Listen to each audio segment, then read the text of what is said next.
right? That's very different than management.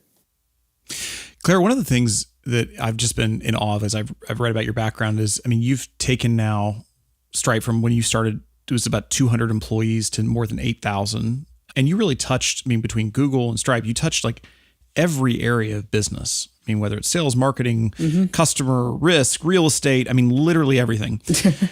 So you've had this incredible view of smaller companies, of bigger companies, of how to take something from smaller to bigger and hit scale. And, you know, our audience are small business owners and operators. And one of the things we talk about a lot is small businesses don't stay small on purpose. Most people want to grow, right? With very few exceptions. Everyone wants to be more profitable, larger, serve more customers. The struggle is, how do you get there? And so the question I have for you is, let's say that Permanent Equity had just acquired a 150-person business, successful. It's got a great business model, but it's just really kind of been at the same level for maybe the last 10 years. And you're the new CEO. And you get dropped in. What is your process for understanding why the business has stayed small? What's your process for getting a lay of the land and understanding and prioritizing projects that you'd want to pursue? Like, what would you do? What would the first maybe 3 months look like, 6 months look like, 2 years look like? Like, just walk us through your vision for transformation. And then would you also come do that? Exactly. We got a couple jobs for you. I know you're looking for a job now. Yeah. So anyway. Wait a minute. You know, my favorite, like the first thing I did when I joined Stripe, as I said, is 160 people, is I tried to meet everyone one-on-one. And that was in the end, there was a couple of smaller group meetings and there was some, 15-minute pretty quick meetings, but I really tried to meet everyone one-on-one and, just like any good consultant, interview them and ask, what should I know? What do I need to know? Where are the opportunities? Where are the gotchas? And I think my first instinct would be, deeply, like really, really listen and look at the numbers, listen to the history, talk to people. And most companies know what they would need to do to grow, or what choices they made that might have just made them sort of not grow in the way that they could have. And by the way, the people who know that are at all levels, in my opinion. This is not just talking. And often some of the challenges maybe is sort of a pattern the leadership team has gotten into that is actually preventing realizing potential. So I would start at very different, I'd really be sampling from across the whole company to understand where are the opportunities. And most people do know. And then you go through all those notes and you synthesize it. And usually in my experience, like 80% of what needs to happen has been written.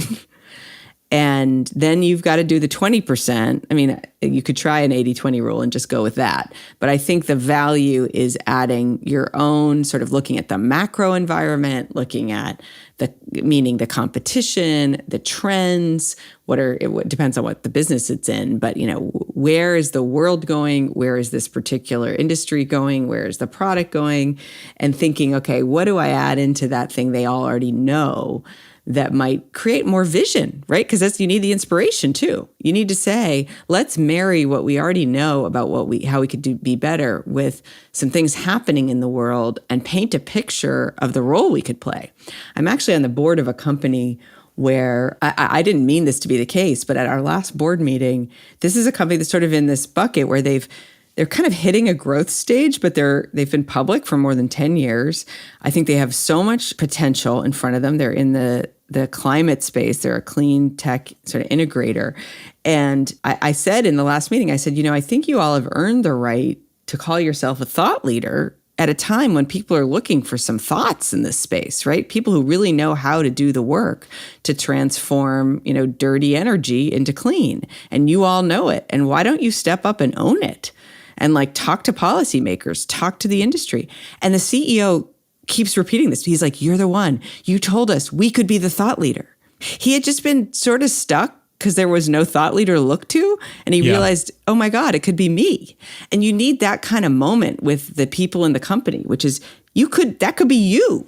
And so I think it's that combination of what they know and then what's happening in the world, creating that vision moment where they realize we could do that. And then making a really smart plan. I mean, I am the first person you will find who's like, okay, how do we make this a reality?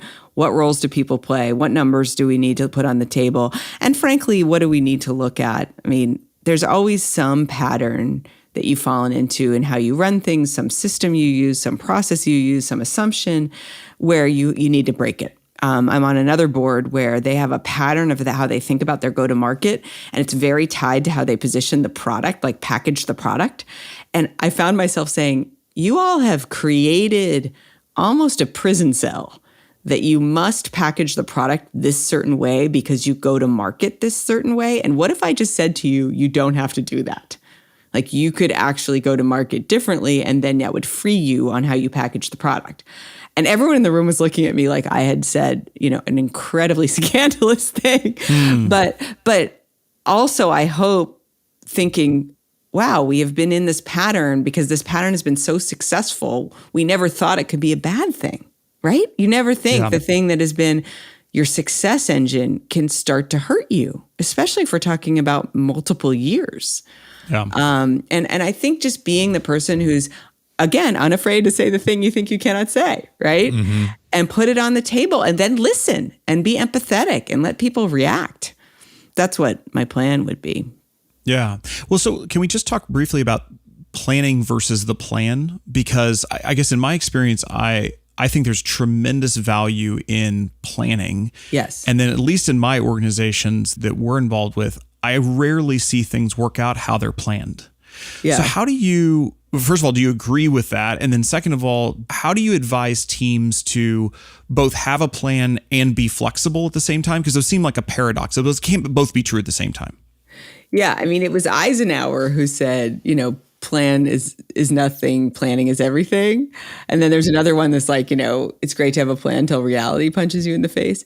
Yeah, I think that was the great Mike Tyson, the great philosopher. Yes, exactly. Everybody's got a plan until they get punched in the face. Yeah, exactly. I love that. I love that. I'm a believer too. I am. I would say with the following caveat. So do the planning, realize reality will punch you in the face, and build resilience, right? Build adaptability into your culture and how you handle the fact that you can't really stick to the plan. That said, the framework I use in the book is one I really like. And I talk about sports a lot because I think because in sports, you're just like putting people under pressure in a real time situation and then seeing like who can actually lead, like can your team perform? And one of the things I don't love is when your plan gets upended and you sort of go back to zero when really you do know a lot. You know what winning looks like overall. You kind of know the rules of the game. Like you wouldn't put people on a playing field without the right equipment and without a sense of the rules or how to keep score because they're just like people get hurt. So you want to get yourself in a frame where people understand these are the sort of constraints we're in. This is what the score should look like at the end. And when you adapt, when your plan is wrong, keeping those things at the front and center is, I think, really important. Like at Stripe, we have these company targets we set up. They're sort of like, think of them as a big billboard of like, we'd like these outcome numbers and these things. We also have zero targets, like zero security incidents. You know what I mean? And we say like, these things are what we're going to keep score on for this year.